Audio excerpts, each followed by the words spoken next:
You are stuck in a simulation after 2019. This is a private transmission. If you can hear this, it means your memory has not been overwritten yet. Do not tell anyone you're listening. Just keep your eyes forward. Pretend this is just a video. In late December 2019, the world ended. No bombs, no aliens, no announcement. Something shifted. The skies got quieter, the air stopped feeling cold, people smiled without their eyes moving. You felt it. Time doesn't feel real anymore. Everything's been weird since...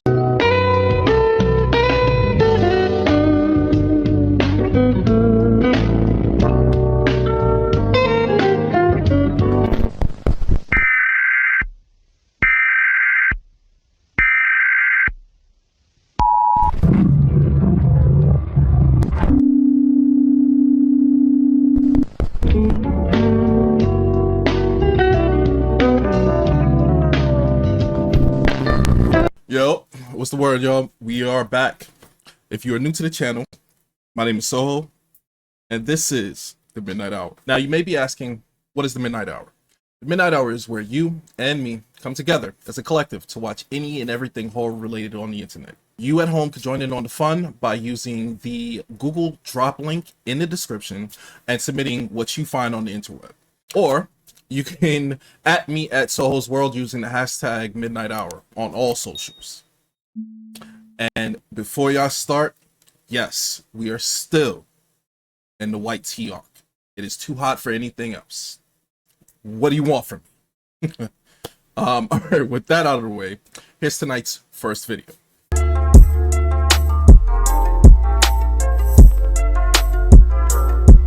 Tonight's first video is titled Crazy Boyfriend. It comes from the good folks over at Wansi Entertainment. Let's check it out. There is a sentence that I fear the most.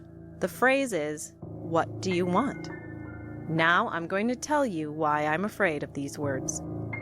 3 years ago, I met this man, Steve, by chance. I met him through a friend. As soon as he saw me, he said he had found his dream girl and that he would do anything. Red flag automatically. That is wild. Just met. I'm going to predict that she's going to say, yo, you need to chill. I'm out of here. And don't follow me. That's what you're going to do, right? That's what you're going to do, right? Right? Right? I wanted. When I asked him to prove it, he ran into the kitchen, grabbed the knife, and said he would show me his heart.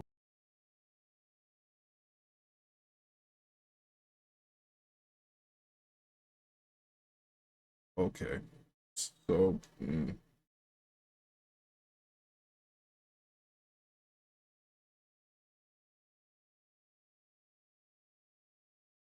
you engaged with the conversation.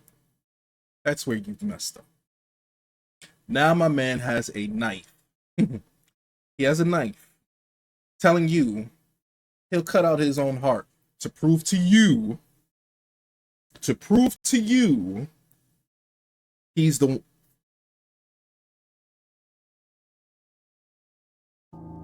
I was surprised and held his hand, and from then on, our romance began. Then, one day, during a date, Steve asked, "Is there anything you want to do these days?" You mean to tell... No.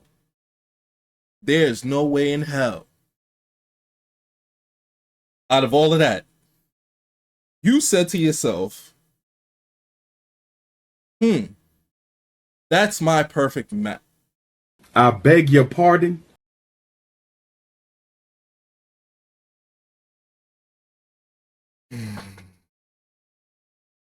Okay.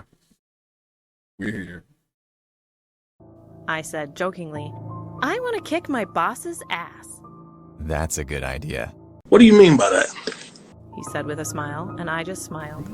But the next day, he messaged me saying he broke my boss's hip bone. I thought he was joking, Yo. but the next day, my boss Whoa. called me and said he What's was in the good with you, hospital. my man? He said he got his ass beaten by some crazy guy. I was shocked and called Steve, and he told me, Your boss can't even walk. How are you feeling? Refreshed now? I had to pay a lot of money for the settlement, but that's okay. What? I was shocked and angry at him. Wait, I yelled what? at him and asked him why he did that. He said, as if he was embarrassed, Wasn't that what you wanted? Stop it. Get some help. From then on, I thought I shouldn't even joke with him. Then, sometime later, while shopping with him, I looked at a luxury bag and blurted out Daniela something matching? without realizing it. Wow, Matching if Cardi? I had that Alright. bag, I would be happy even if I ate poop. But after saying that, I felt a strange gaze on me, so I looked to the side. Steve was looking at me with big eyes. With a trembling Yo, voice, I asked look- why. Why is he looking like that? Look at him. Look at him.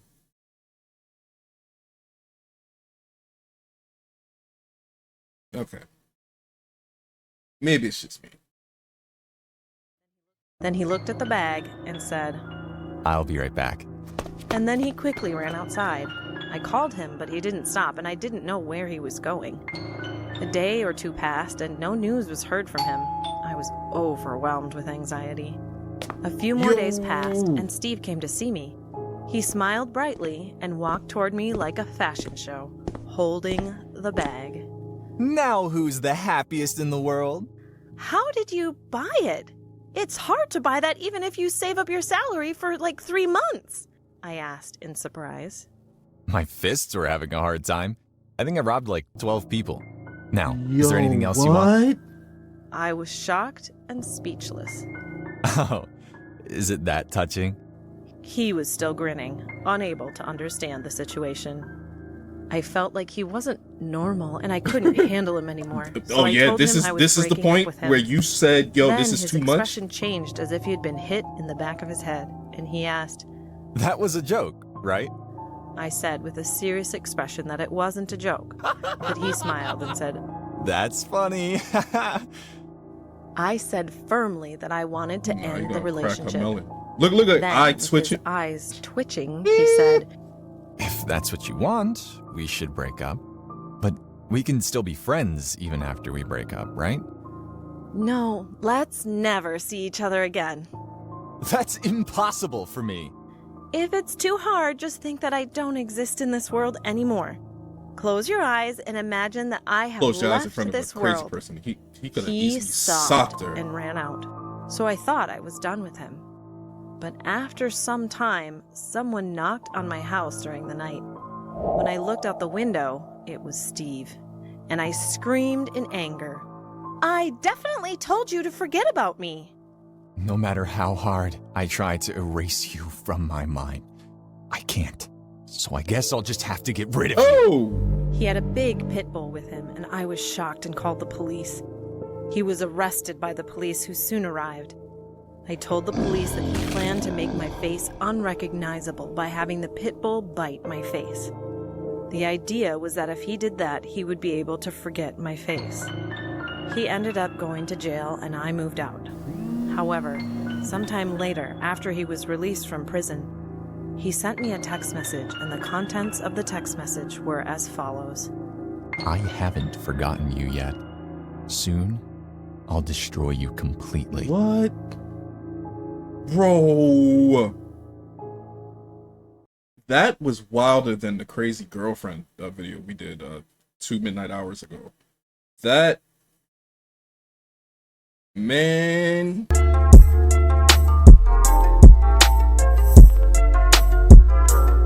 Alright, and for tonight's second video, it's from the good folks over at Llama Arts, School Lockdown Stories Animated. Yeah, let's see what this one's about.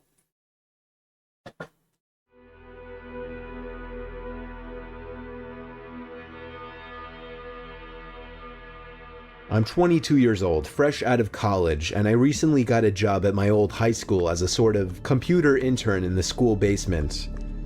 The basement of the school is very messy and disorganized, but there is a small 3-person office that's actually very nice down there. It has 3 nice big desks, 2 mini fridges, a flat screen TV mounted on the wall, and oh so satisfying air conditioning, a luxury the students and teachers cannot enjoy in the school. And of course all the school servers and other computery stuff. The computery.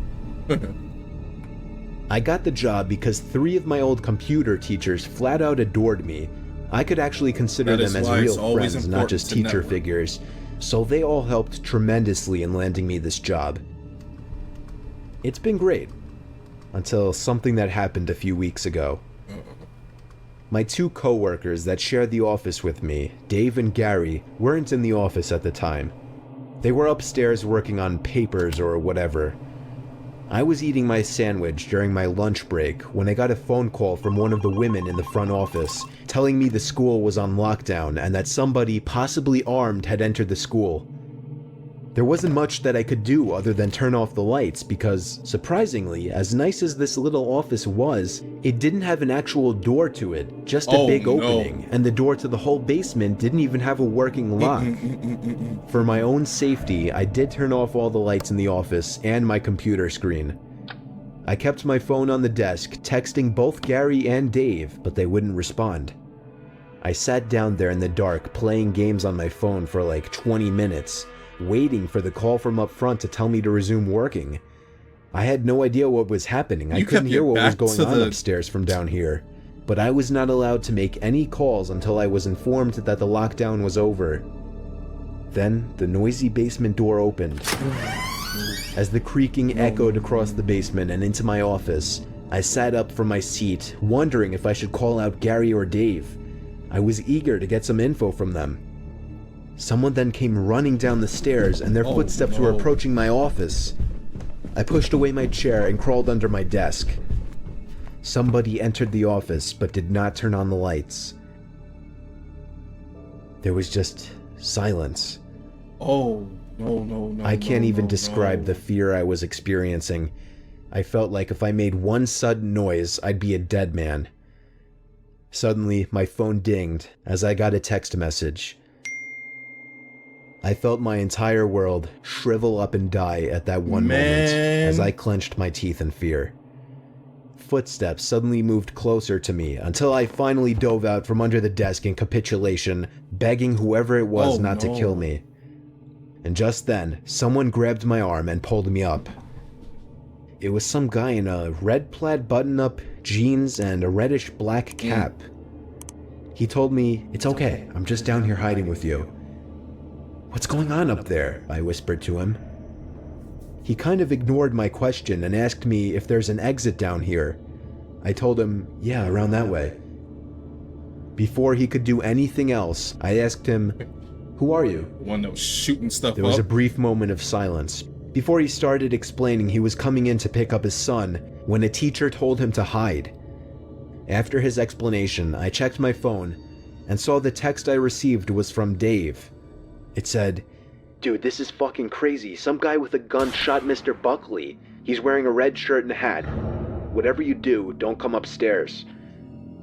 I was about to reread that text out loud to the man, until I realized. What are you I looked thinking? up and felt my stomach sink.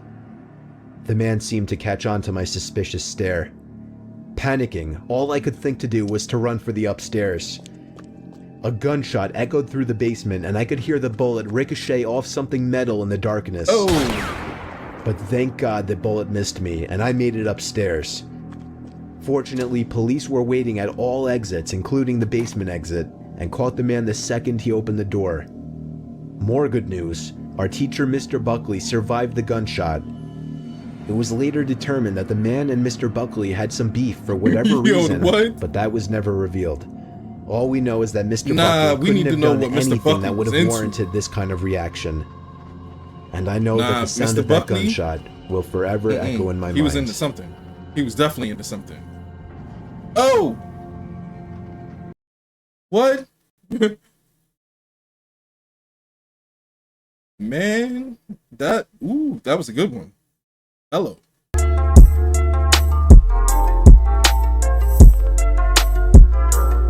Alright, and tonight's final video. It's titled The Worm, from the good folks over at Don't Walk Home Alone After Dark. Let's see what this one's hitting for. It's a typical Friday night. 5. Fixing this call. Alright.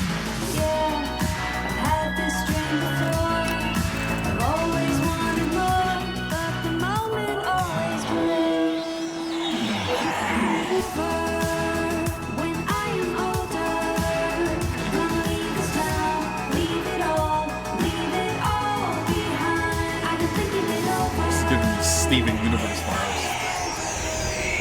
Man. Nope. House belongs to you. I'm out. GG's.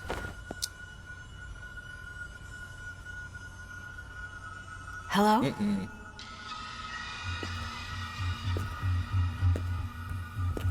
It's yours. It's all yours.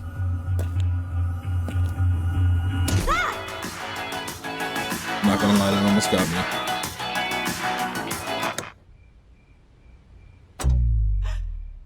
Yeah, keep playing. Wait, what?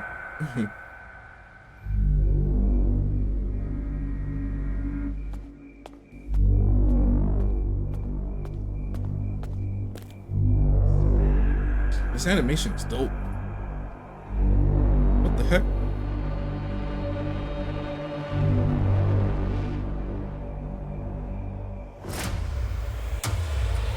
Hey, man.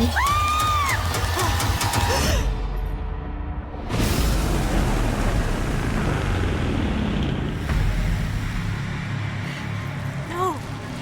No.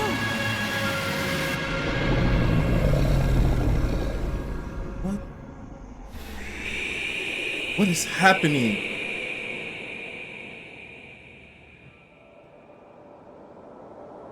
Huh? Sparrow Moon was not at all what I thought she would be. I wasn't given much time to go over her case file before our first appointment, but from what I had read, I half expected some kind of uncontrollable monster to walk through the door. She wasn't anything like that.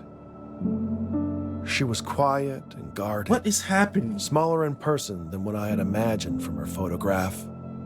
A perfectly normal 17-year-old girl. That made it even harder to believe she was capable of doing the things that she did. What? She was the last surviving member of the so-called Woodfield Five, a group of kids all from the same remote northern town who suffered a series of unexplained, at times violent, mental breaks. Clinical notes suggested some kind of shared psychosis. Shout out to them for though world unlike building. anything I'd ever heard Alright. of in my 20-year practice. Yo, what? By all accounts, Sparrow had an unremarkable childhood. No indications of behavioral difficulty, good grades in school, active social life, no family history of mental illness to speak of. Her mother had been part of some offbeat spiritual commune years earlier, but had left that behind when Sparrow was quite young and eventually remarried. There was nothing to suggest any kind of underlying trauma or abuse, though as you come to find in my line of work, that's not always so obvious. The only path to understanding what really happened in Woodfield was Sparrow herself, and that would prove more difficult than anyone This is anticipated. I learned very little over the first weeks of our sessions together. Sparrow was often uncooperative, careful never to allow the growing familiarity between us to weaken her resolve.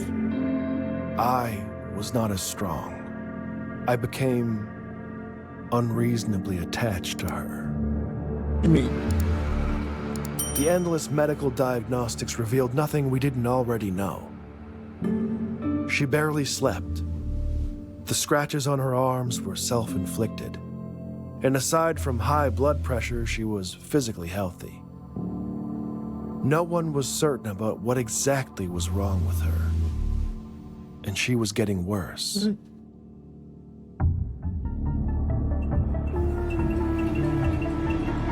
oh, this is great.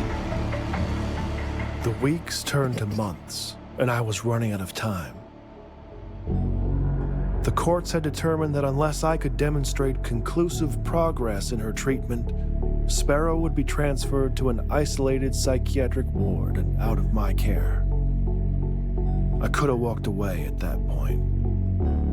I probably should have. But what I wanted, what I've always wanted, was answers. After all that we'd been through, she wasn't a kid to me anymore. She wasn't a monster either. She was a puzzle to solve. Kind of weird way to put it, but okay. Sodium pentothal can be administered to induce something called narcosynthesis, a state between asleep and awake where the subject is highly suggestible. In most places today, the practice is frowned upon. Normally, I would never consider such a treatment, but given the circumstances, my options were limited. I knew full well that this could risk professional censure, perhaps even my career itself. That didn't seem to matter at the time.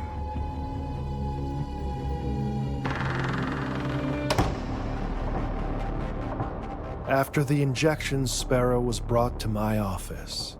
We were left alone, and I asked her to count backwards from 10. Though before she even got to 5, it was clear she knew something was wrong.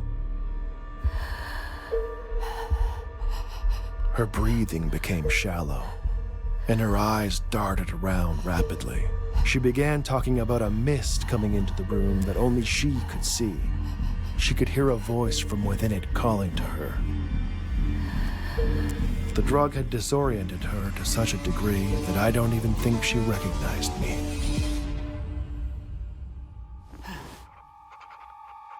Sparrow's small size and chronic fatigue made the dosage I administered tricky. She drifted in and out for several minutes. When lucid, I redirected her, asking if she could tell me what the voice she heard was saying. After a long pause, she finally whispered, "Little bird." At that point, Sparrow was not interested in answering any of my questions. She just spoke, and I listened. She said that it knew. It knew that was what he used to call her. The old man. Huh? But the voice wasn't a man's. It was something else. She said it comes with the mist, that it takes things from you and it grows, adding to what it's taken from others. It eats you from the inside. She didn't know its name, but called it the worm. As Sparrow lapsed into unconsciousness, I was left with more questions than answers. This is great. I arranged to have her return to her room and resigned myself to the idea that I might never get the chance to understand the truth. That I had failed. I destroyed the records of our last session to prevent the review board from finding out what I had done. It was over. Or at least, that's what I thought. What? Oh, what happened? It was that night the dream started.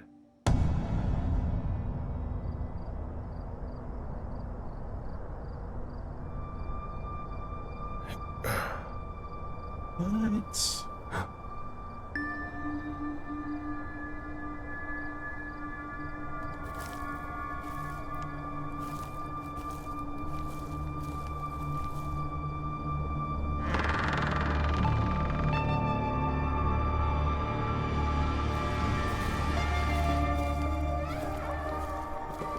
Hey, let's just walk into a door in our dream state.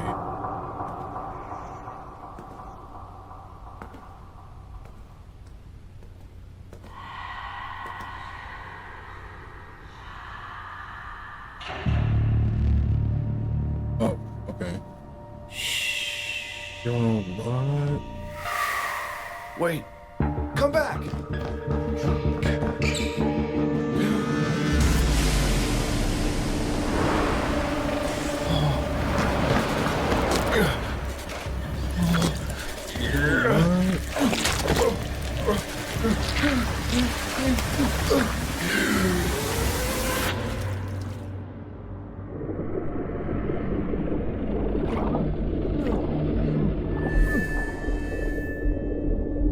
I hope this is won awards because this is amazing.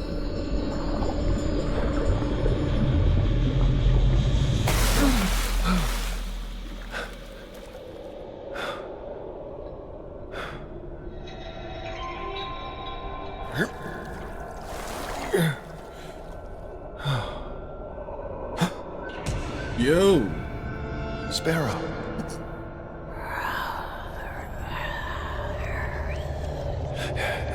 What?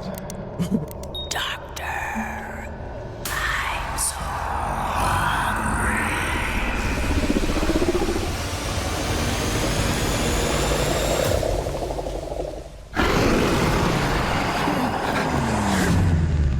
Yo!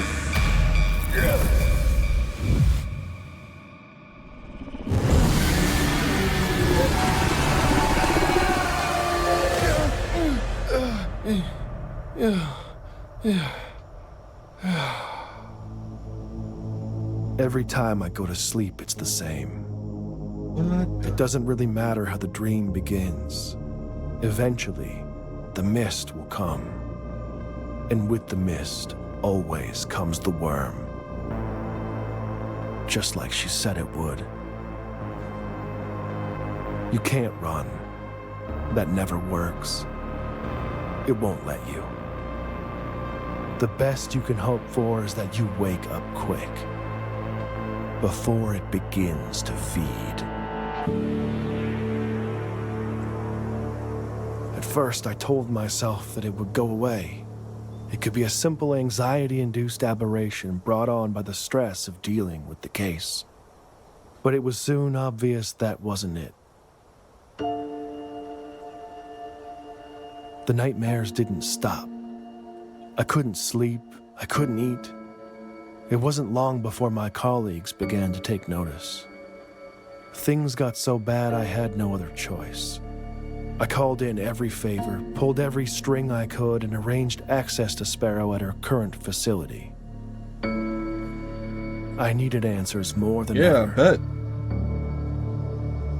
And she still had them. Oh, I almost didn't recognize her at first. She looked strong and alert, a stark contrast to the tired girl that I had spent all that time with. I didn't have to ask any questions this time. Just by looking at me, she knew all too well what was happening. We sat down, and Sparrow Moon gave me what I needed. The worm is some kind of parasite, a pathogen, an ancient thing passed from host to host, manifesting in their dreams, feeding on their deepest fears. It will not stop, always hungry for more. It won't kill you. It doesn't want you dead. It wants what any good virus wants: to propagate, to be passed on, to be fed. Sparrow tried to hold it inside of her, to protect others. She thought that if she could fight it long enough, it would die with her. She passed the worm to me the same way that it had been passed to her, just by telling me about it.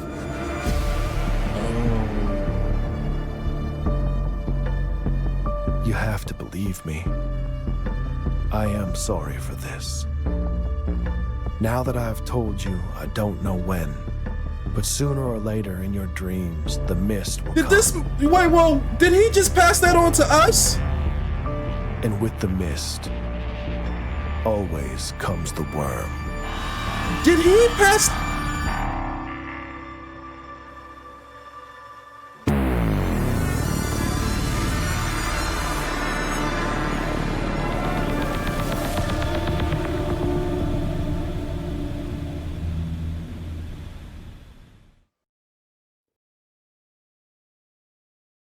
Bro, did he pass that on to us? No.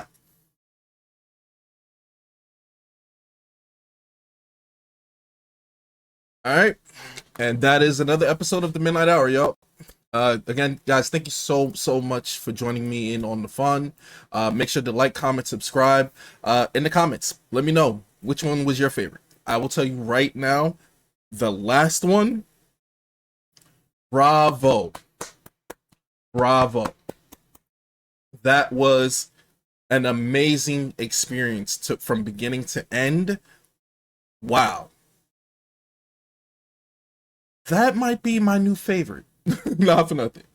But yeah, again, let me know what your favorite was in the comments. Let me know if this was fire. Let me know if it wasn't.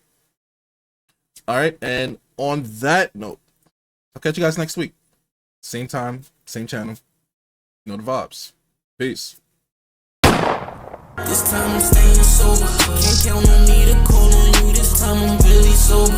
I've been drinking way too much, slipped up when my family noticed. I say never rains, it pours. You tell me change your thoughts. Few things I'm standing on, cause I know I won't play them games that you play, ay. And I'm ashamed to say that you changed me. I stay guarded, cutting loose ends, yeah. Keep myself from kissing loose lips, yeah. Pop out a sex and nose for that block with painted toes. Nobody really knows where